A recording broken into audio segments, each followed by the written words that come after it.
Look up the word crazy in the dictionary, and you might just find an asterisk beside the definition that says, listen to the Subiquitous podcast featuring Sue Duffield, and you'll find out what crazy means. Sue's travelogue journey of unfiltered stories, impossible miracles, and faith-filled fun will be revisited right here. So buckle up and let's get going with this humorous travelogue of an unfiltered saint, Subiquitous. You know, it could have started with a midnight text message days before the new year, or it could have been an update to a physical condition that wasn't on your radar, or maybe even a phone call that changed everything. Well, that's how many started 2024. And somehow, some way, while not expecting or projecting bad news, life deals reality. And bad things can happen to really good people. God, though, in an instant can give supernatural peace, the kind that only can be explained by some sort of miracle in the midst of a shock that would otherwise suck the breath right out of you. And I know God is in control. You know God is in control. We just need that reminder. And I know He's able to heal, but right in the middle of the messy and the painful and the yucky, many of us tell God the truth. We don't always understand His love or His mercy in stressful times, and often that's when our faith is severely tested. So when I read through the Old Testament, I see how David, Job, and the prophets prayed, and I'm reminded that faith isn't always silent or relentlessly cheerful. Instead, I can bring the truest, deepest, most honest struggles to the feet of Jesus, and I know that He loves me.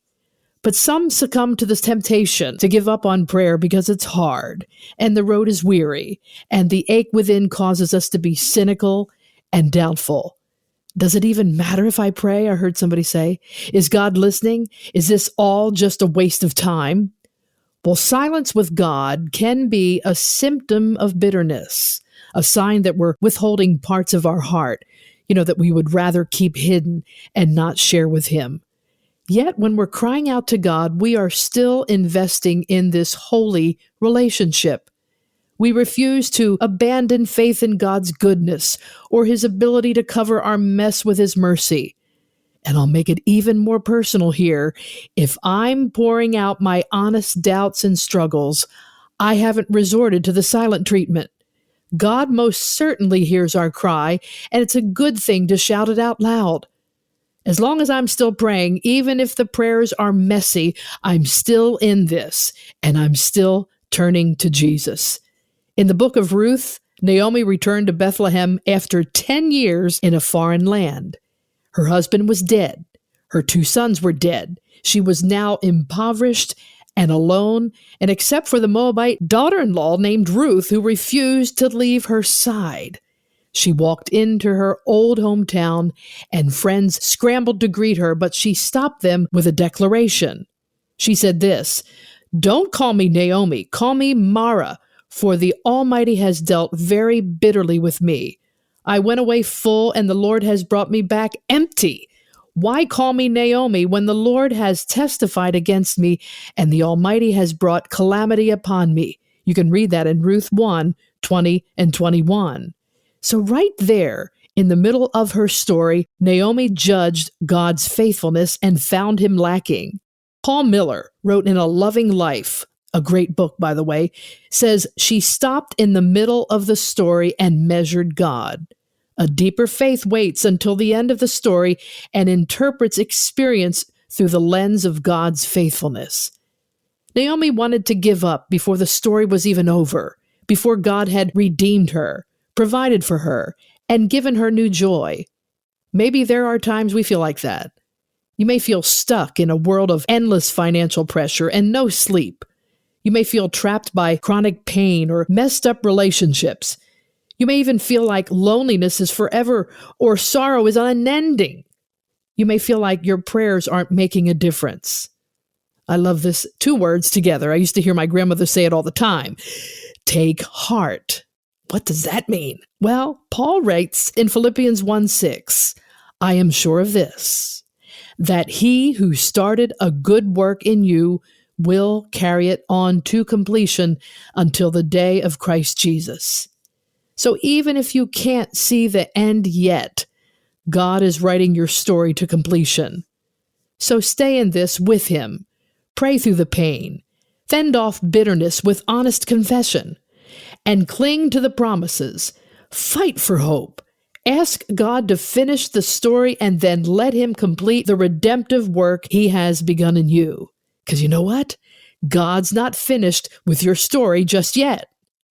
So for the year 2024, I'm going to be teaching and training women how to write their faith story. And this will happen in a few retreats that I'll be doing this year. And just because we start writing our faith story doesn't mean that life is over. In fact, it's quite the opposite.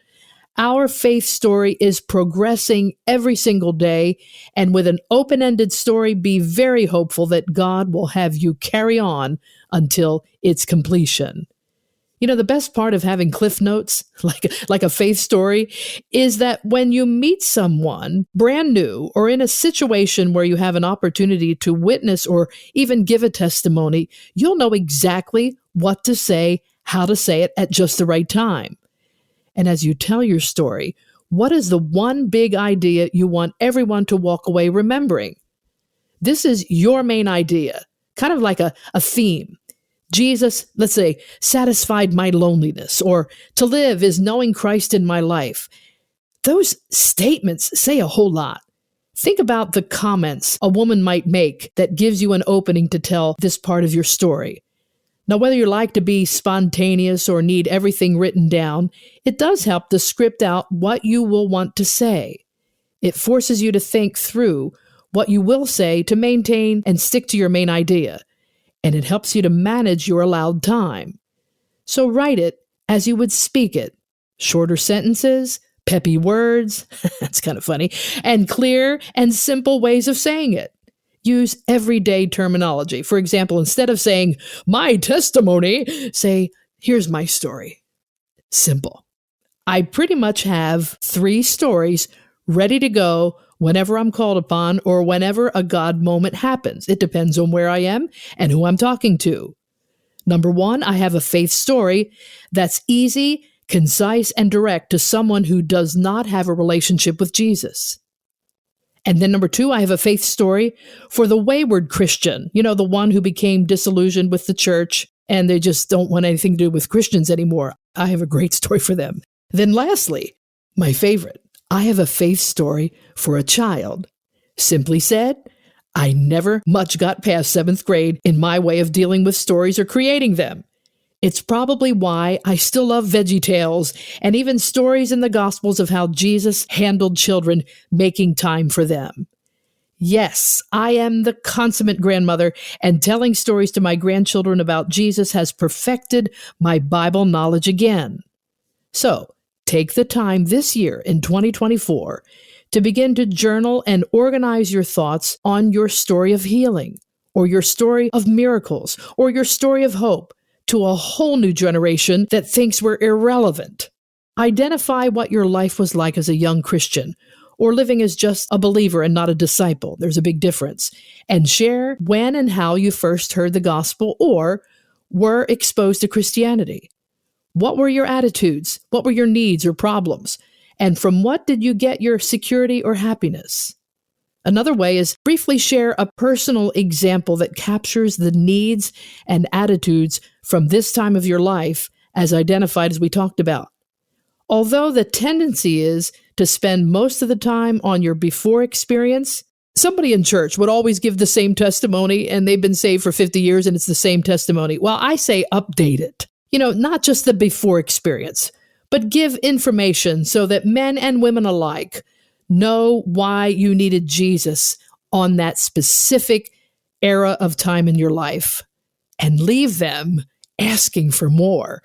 You know, curiosity in the gospel is always a welcome attribute. One day when I was getting my nails done, I had a sweet conversation with this gal from Thailand, and we talked and laughed for about an hour. And then I said to her, as we were just getting finished, I spent some time in Malaysia, seeing some horrible conditions of brothels and young girls trapped in sex trafficking, and it changed my life forever. Well, her eyes got big as saucers, and then she said, you know what? I know some of those girls, I bet. That's exactly what she said. And quickly, I'm starting to think, here we go. We've got an ongoing conversation that just started with one sentence. And then I told her, well, you know what? It's not just awareness that's going to change them. It's not just funding, and it's surely not just rescuing. It's going to be a relationship that's going to change these girls forever.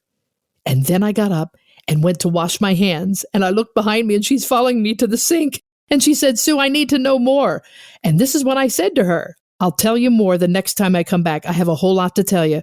And sure enough, 3 weeks later, when I walked back into that salon, there she was waiting for me. She said, I've been waiting so long for you to come back and tell me the rest of the story. She was waiting for me to tell her the rest of my faith story. What a perfect invitation to tell the truth of Jesus and how he changes hearts forever. And this time, I was invited. The Ubiquitous Podcast keeps moving and keeps growing and navigating the virtual airwaves. And all of this happens as a result of your selfless giving and support. And I want to take this time early in 2024 to say thank you. Thank you for praying for us. Thank you for giving, and thank you for supporting. And be sure to pass this episode along to your friends. And may we all begin the journey of 2024 to fine-tune our faith story. Somebody is waiting for you to tell it. And you know what? Your story isn't over. SueDuffield.com is our website.